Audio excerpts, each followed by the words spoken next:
కానీ కొన్ని కాన్స్టిట్యున్సీస్లో స్పెషలీ పల్నాడుకు సంబంధించి అనంతపురం, తిరుపతి ఎలక్షన్ రోజు, ఎలక్షన్ తర్వాత కొన్ని ఘర్షణలు జరిగాయి, వయలెన్స్ ఇన్సిడెంట్ జరిగింది. That should have been controlled. ఒక రోజు పడింది మనం కంట్రోల్ చేయడానికి. కానీ దీంట్లో ఎలక్షన్ కమిషన్ దీని విషయంలో చాలా సీరియస్ అయింది. సీరియస్ అయిన తర్వాత మీ అందరికీ తెలుసు, చాలా స్ట్రిక్ట్ యాక్షన్ కూడా తీసుకోవడం జరిగింది.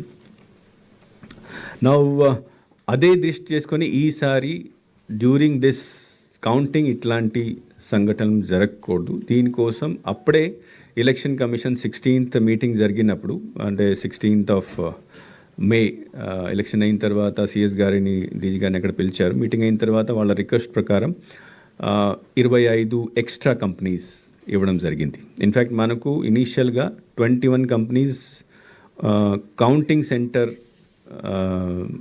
తర్వాత స్ట్రాంగ్ రూమ్ సెక్యూరిటీ కోసం వదిలిన తర్వాత మళ్ళీ 20 కంపెనీస్ని ఈ ఇన్సిడెంట్స్ అయిన తర్వాత ఎక్స్ట్రా ఇవ్వడం జరిగింది.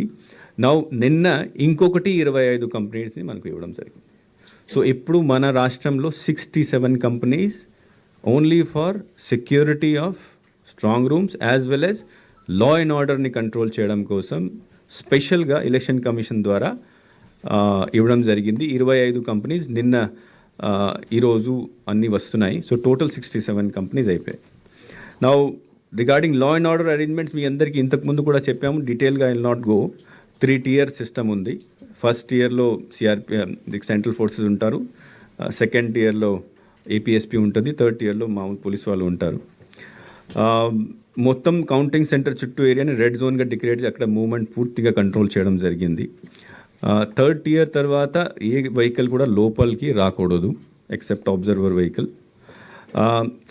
తర్వాత ఈ మొత్తం ఈ టోటల్గా పెడిస్ట్రియన్ జోన్ ఉంటుంది, అక్కడ వెహికల్ మూవ్మెంట్ ఏముండదు.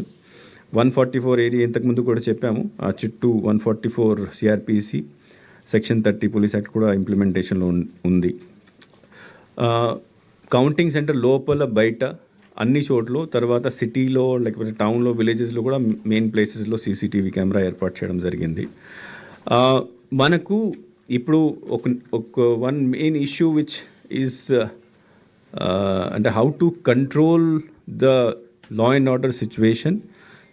లాస్ట్ టైం మనము అంటే పోలింగ్ టైంలో జరిగిన ఘటనలు ఈసారి జరగకూడదు. దీనికోసం స్పెషల్ ప్లానింగ్ ఎలక్షన్ కమిషన్ సూపర్విజన్లో పోలీస్ ద్వారా చేయడం జరిగింది. దాంట్లో ఫస్ట్ ఇష్యూ అంటే ఐడెంటిఫికేషన్ ఆఫ్ ట్రబుల్సమ్ లొకేషన్స్. మొత్తం రాష్ట్రంలో ఎక్కడక్కడ ఏ చోట్ల ఫ్యాక్షన్స్ ఉన్నాయి, రైవల్ పార్టీస్ ఎక్కువ స్ట్రాంగ్ ఉన్నాయి, రైవల్ పార్టీస్ ఆఫీసెస్ ఉన్నాయి, అక్కడ రెసిడెన్సీస్ ఉన్నాయి, వాళ్ళ డామినేటెడ్ ఏరియాస్ ఉన్నాయి, విలేజెస్ ఉన్నాయి, ఇంతకుముందు వైలెన్స్ జరిగింది, అన్నిటినీ ఐడెంటిఫై చేయడం జరిగింది. Troublesome locations or troublesome villages.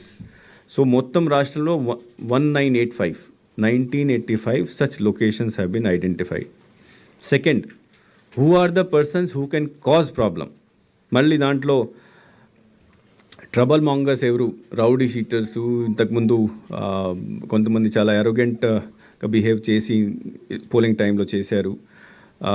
Again those people who are doubtful, అంటే క్రిమినల్ మెంటాలిటీ వాళ్ళని అందరినీ కూడా ఐడెంటిఫై చేయడం. Almost 12,000 people have been identified and bound over.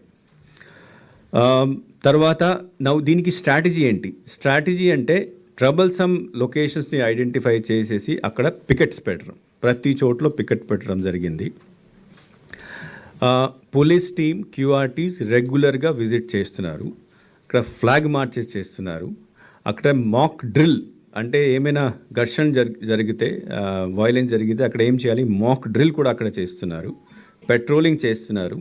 QRT టీమ్స్ని within 10-15 minutes reach అవ్వడానికి కోసం క్యూఆర్టీ టీమ్స్ పెట్టడం జరిగింది. ఇంకొకటి మన రాష్ట్రంలో ఫస్ట్ టైం ఇప్పుడు కార్డన్ సర్చ్ కూడా చేస్తున్నాం. అంటే ఈ సస్పెక్టెడ్ ఏరియాస్లో ఇంటికి వెళ్ళి అక్కడ లోపల what they are, is there any illegal activity going or not, cordon and search operation first time మన రాష్ట్రంలో పబ్లిక్ ఏరియాస్లో, ఐడెంటిఫై ఏరియాస్లో మనం చేస్తున్నాము. సుమారుగా మొత్తం రాష్ట్రంలో ఇప్పుడు దాకా 1,200, అంటే 14th పోలింగ్ అయిన తర్వాత 1200 లొకేషన్స్లో కార్డన్ అండ్ సర్చ్ ఆపరేషన్ జరిగింది. అండ్ దాంట్లో ఇల్లీగల్ 4500 వెహికల్స్ని సీజ్ చేశారు. 153 కేసెస్ కూడా పెట్టడం జరిగింది. So this is the first time ఎంత స్ట్రిక్ట్గా మనం వెళ్ళడం జరుగుతుంది.